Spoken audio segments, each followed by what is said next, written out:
Hello. Hello. Um, let's just start with tell us your name and where are you right now? Hello, my name is Gabriela Mariel Celaya Lira. Yes, I have two names and two last names. Um, and I'm here in La Ermita, Talanga.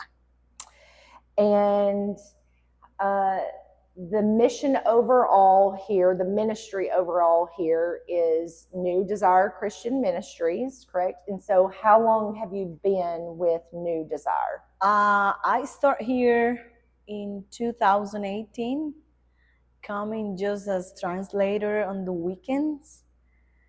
And I just got in love with Karen, Dania, Catherine, and Andrea and Abigail, but then they were so little. Catherine was just 2 years old. On the questions, you will see who Catherine, all of them are. And what is your title, your job now? I'm the director of mission.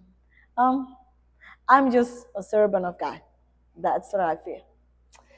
So, can you share a little about your childhood and what life was like growing up? I grew up about 8, 9 hours away from here in the south. I'm the little one in my family. Um, I have four sisters and one brother. I grew up being part of another mission when I was little. Um, my dad was in a younger age, so he made bad decisions. So my mama had to work really hard to provide for our food and all that. Um, I was part of this special mission my whole life. I used to sleep on the benches in the back of the of the church. I used to be in a made-up hammock under a table because my mom volunteered in a feeding kitchen for about 6 years, feeding about 600, 800 kids. She volunteered for a couple of years because we needed the food, so we received the food, and she was given her job, her serving to the Lord, for us to be fed. I had a really hard childhood, um, abuse, almost sexually abused too, when I was 6 years old, and when I was 13 years old too. But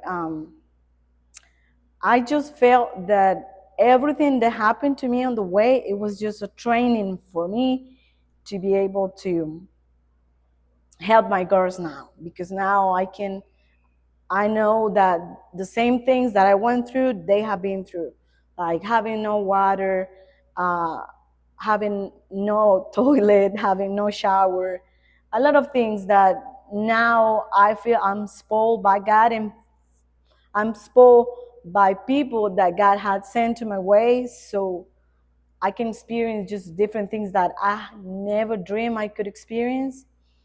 Um, I used my very first new pair of shoes when I was 17 years old. I like to have no shoes most of the time because I believe it's still part of me. So uh, I met a couple when I was 15, 16 years old.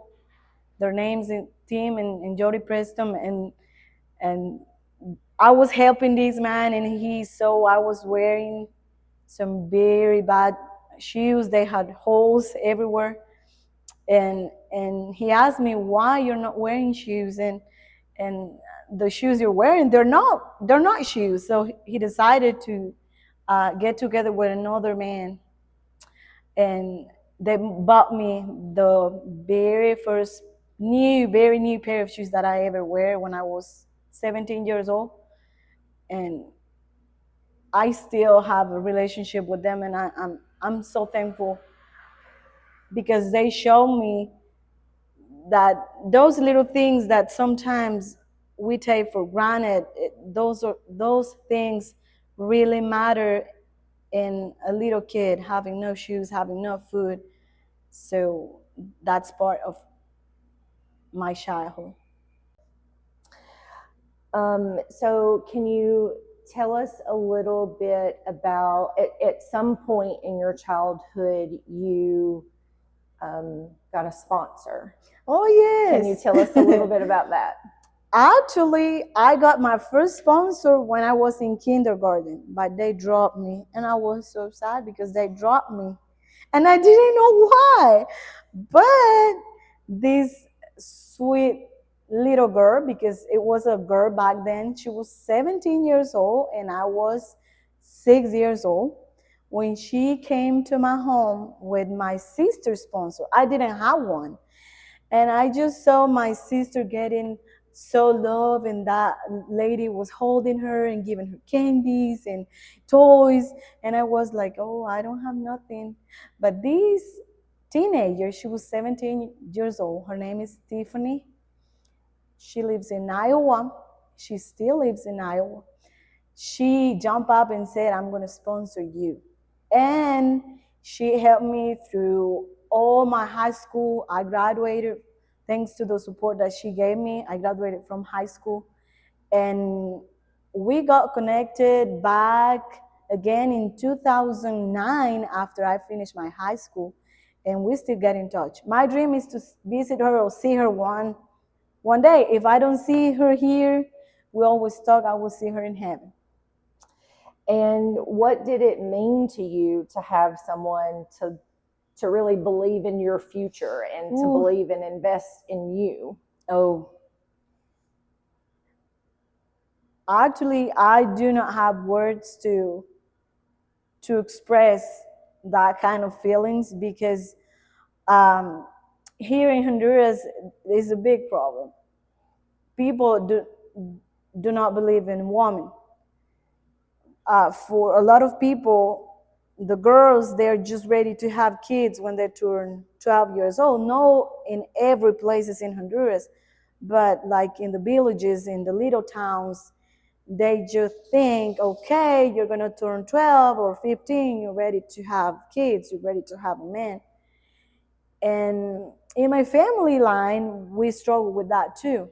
You know, that macho man thinking, oh, I can help uh, the girls in the family because they are gonna have a man. And that was something really hard in my family because we are 5 girls. So I thought, oh, I'm gonna be the same person as many in my family. And here I am. I'm so thankful to the Lord for everyone who came along on my way, that believe in me and that pour onto me, not just financially, but also praying for me, encourage me. All of those people, I will never forget them. As I said before, I love my mama, Tiffany. And there are so many people. I can make a list of people, a long list of people that have been on my way, supporting me, telling me that I can do it. And that's what I try to do with the girls. House of Hope, for me, the girls is me. I see myself in them. All of them, all of us have different stories, but we can break chains and make a difference, planting a little seed every day. So, how did your faith play a role in your journey growing up? Um, I don't know what I would do even nowadays without God. I believe that if I wouldn't be connected with God and trusting that I would make it, I believe I wouldn't be here. I would tell my mama probably I would have, I don't know, 20 kids. I don't know. I don't know. Because I believe that if you trust God and if you get connected with God and you pray and you really trust Him, everything is going to be different. Your life is going to be different. Not perfect, but it's going to be different. When did you first feel called to serve others or be a part of a mission? I believe it was back then when I was working for the mission that I mentioned before. Mm, I worked over there for 8 years as a translator. Well, I signed a contract to be a translator. But if we had to sew, we went to sew uniforms. If I had to paint an office, we went and paint an office. If we had to go to visit a family, we went to go visit a family. So I believe I didn't know back then that that was my calling. But thinking about that, on those days, God was already training me for the things that I'm doing now. And actually, when I heard that New Desire Christian Ministry needed a director, I was looking for someone to come here.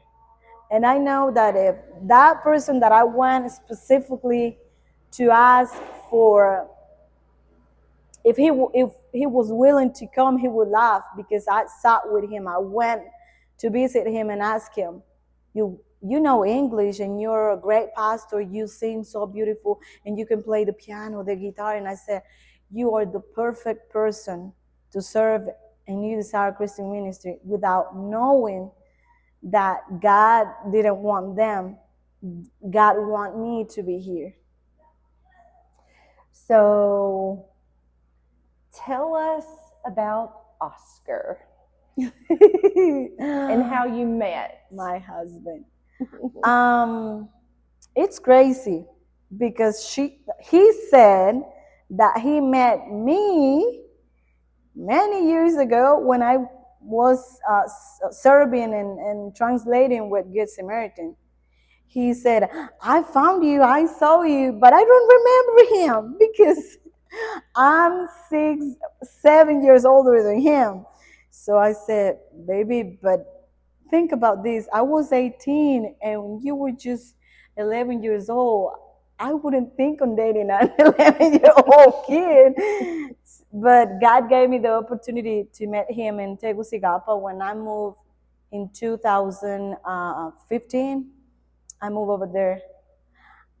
I completely believe God had the perfect time for me to move to Tegucigalpa because every time I was asking my mom, Mama, I really want to finish college. I really want to be one in the family finishing something that I dream. And she would say, no, everyone is get killed in Tegucigalpa. You don't have to go there. And I was like, no, Mama, I really want. And one day we were having some issues in our translation office.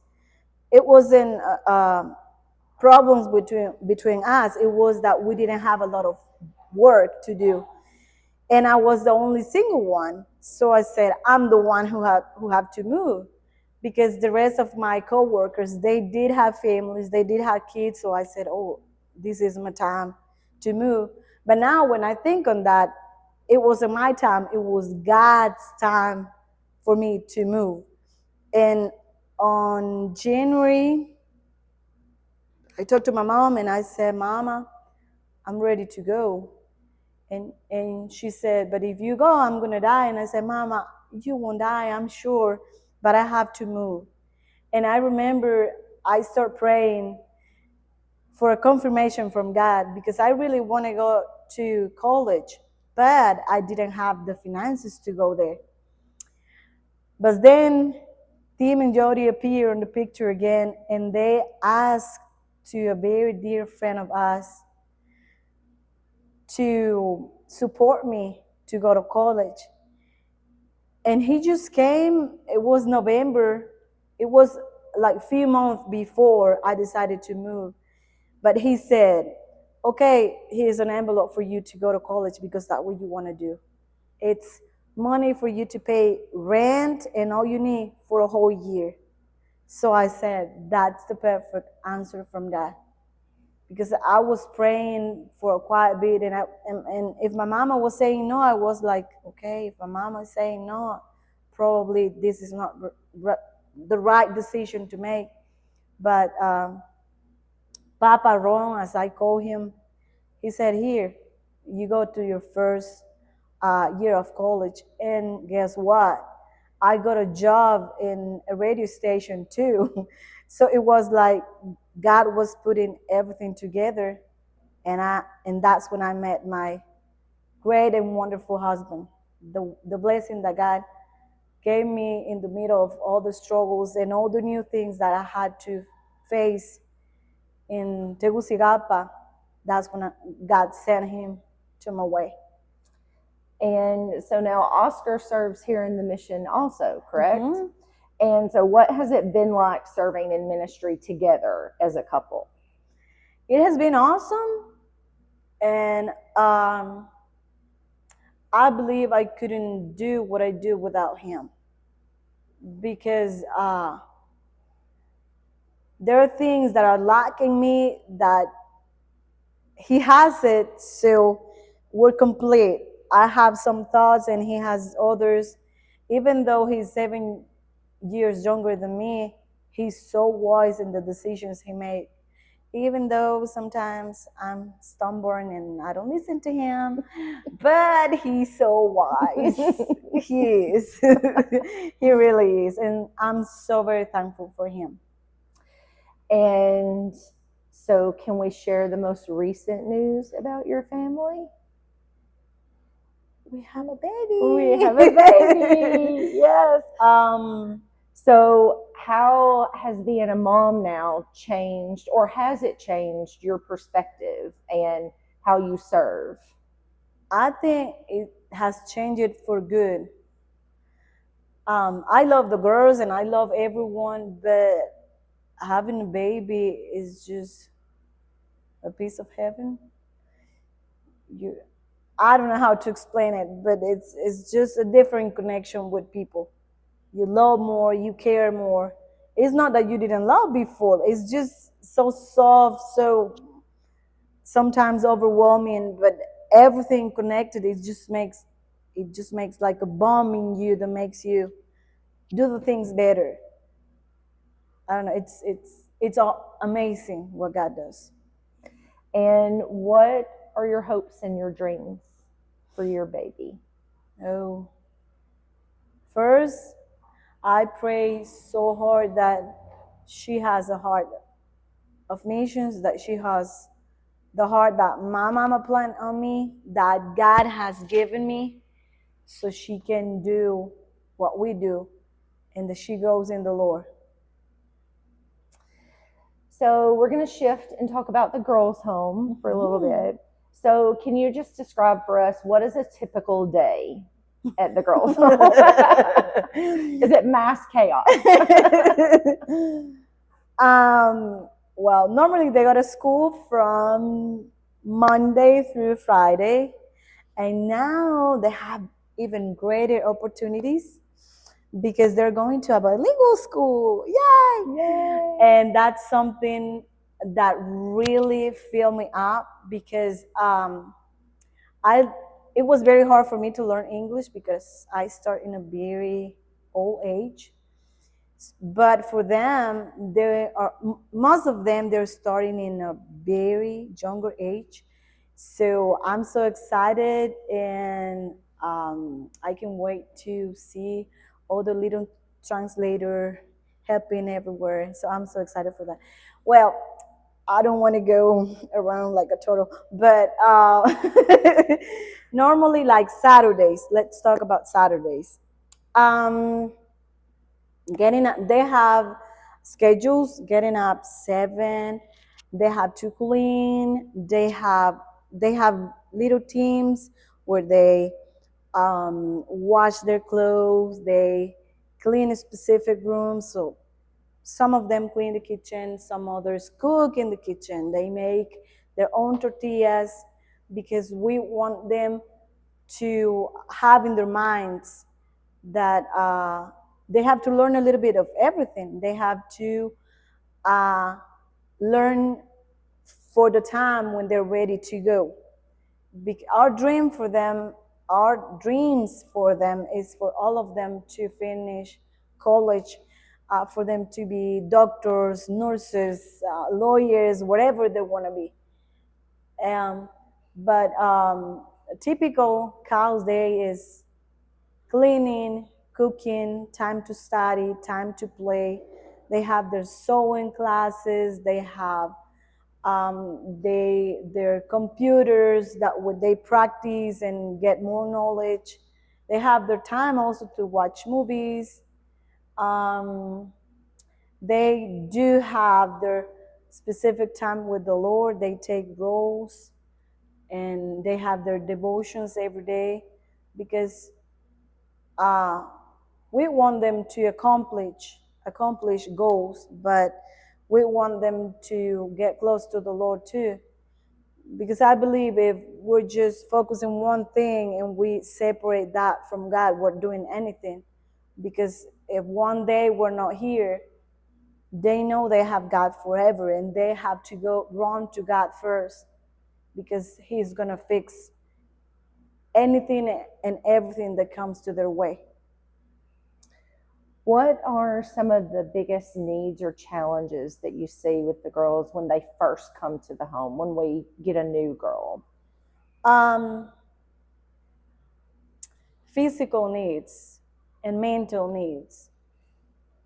Little things like they just have one meal a day in their homes, and when they have 3 meals a day, they got stomach ache, they got diarrhea, they got really bad headaches, their teeth are really bad. Um, but I believe that the biggest one is they don't know how to receive love. And actually, in a long time, I didn't know how to receive love either because I don't really remember one time that my mama or my dad has told me, I love you. I can tell them now that I'm in my older age, I can tell them, I love you, mama, but they don't answer me, I love you too. They say, I do too. So I believe getting love for them, it's hard to understand too. Like I always tell the teams that comes that some of the our kids, even in the church, probably the first hug that they get is from an American, from a random person that just come thousands, hundreds miles away, and they come to give a hug. Because it's strange to receive a hug at home. So that's another thing. They don't know how to receive love.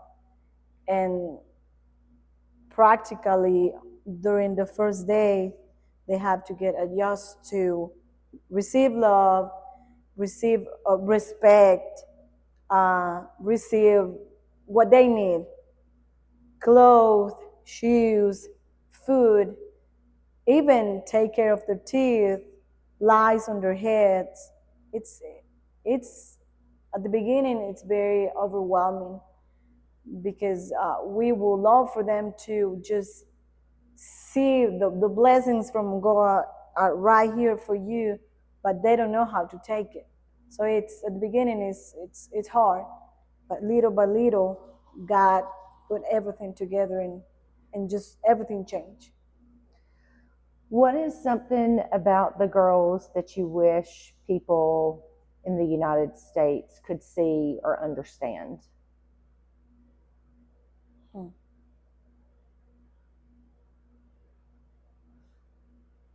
I think that one thing, first, pictures, they don't show the reality. Pictures, when you sit next to one girl and you see the eyes, you can see how broad they are. So one thing that I wish everybody could understand is that just a little note, just as a hug, as I was saying, it means the world for someone here, most of all for them. As I said, everyone share a different story, but there are stories that are really hard compared to others. How does support from people in the United States make a difference here in the work you do here? Um, Going back to my story, just think about this. I know Miss Sabrina is going to post a little pictures about me when I was in my home, in my little wooden house, my dirt floor. It's just a different story. So when I said I see myself in them, it's true. It's a little girl with no shoes, and see now you can wear your pair of shoes. No one is gonna laugh at you. No one is gonna see you like, what are you doing here? You're not part of this. Getting a hot plate of food that you know is yours. I always tell them that when I was going to school, my mama used to make tortillas for sale. And I always carry my roll tortilla in my skirt when I was hungry. We didn't have nothing else, just the tortillas that my mama used to make. So I always tell them, like, we are so blessed now. So everything, your prayers, your support, the clothes, the shoes, everything you donate to the thrift store is a life changing, even though you don't think about it. I'm here to tell you it's a huge change. I can show you pictures of teeth before and teeth after it. I can show you pictures of some of the girls with worms coming out from their nose, and now they look very healthy. I can show you pictures, even their clothes they didn't have, now they have what they need. They have water. They don't have to carry water on their heads for hours. They have clean and good water. They don't have worms. They have, most of all, when even when they're eating, they pray and they always say glory to God with a big meaning, because they know that everything that you all do out there is because God has put in each one of you heart the desire to donate, to provide for them, even though you don't know it. And what would you say to someone who is considering supporting or sponsoring? Come on to our boat. Come on over. Yeah, come on over to our boat. We have enough space and we have a lot of needs coming on our way every time. Little needs, big needs, but every day. What are some of the current needs or goals that you have right now in the ministry?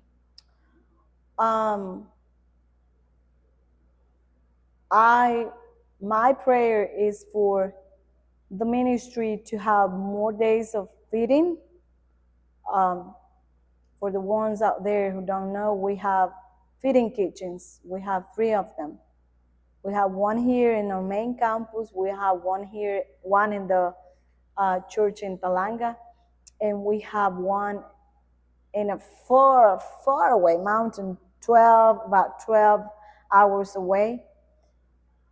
And I know those kids need their plate of food every day. It's just one plate of food, but that food make a whole difference in their day.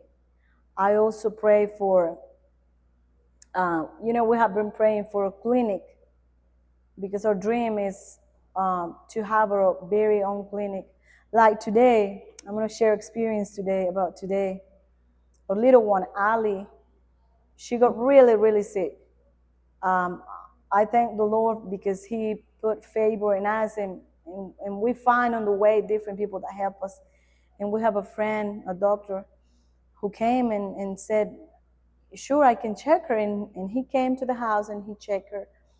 But he sent me to a clinic in Talanga, and they didn't have either this little thing to check our baby Ali oxygen levels.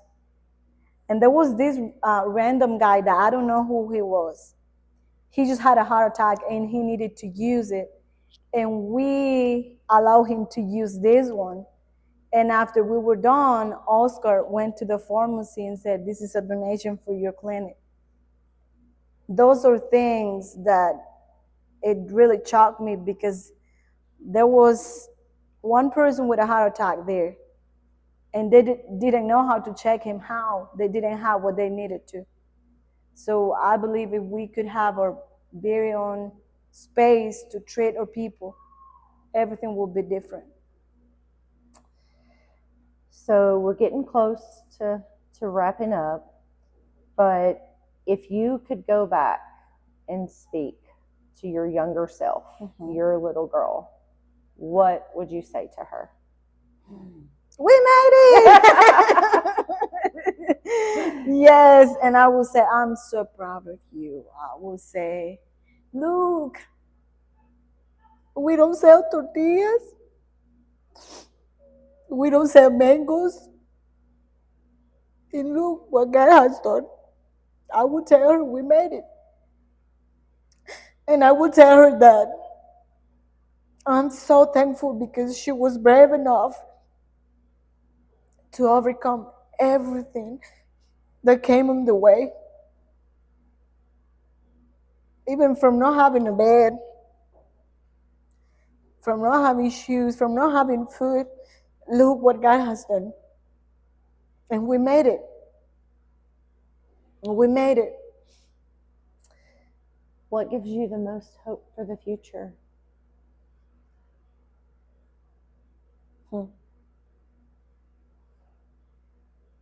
God, my little family, that is not a little family. I have 9 girls, 10 girls with my tiny one, and I have 4 boys. They encourage me every day to be a better person. They encourage me to share my story too, because I can tell them, see, you were abused, but that doesn't stop you. You didn't have this, but that doesn't stop you. You can make it.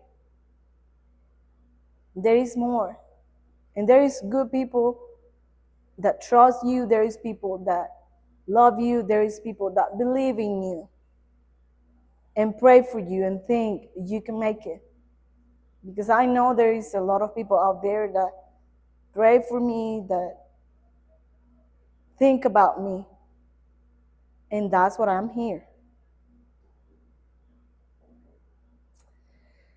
Well, I just want to say from Jennifer, from myself, I know from Miss Brenda and Nikki and Mr. Dan, we love you fiercely, and we're so grateful for you, and just what a blessing you are, and what a hard worker you are, how faithful you are, and just every single day from sun up to sundown, you really are the epitome of being the hands and feet of Jesus.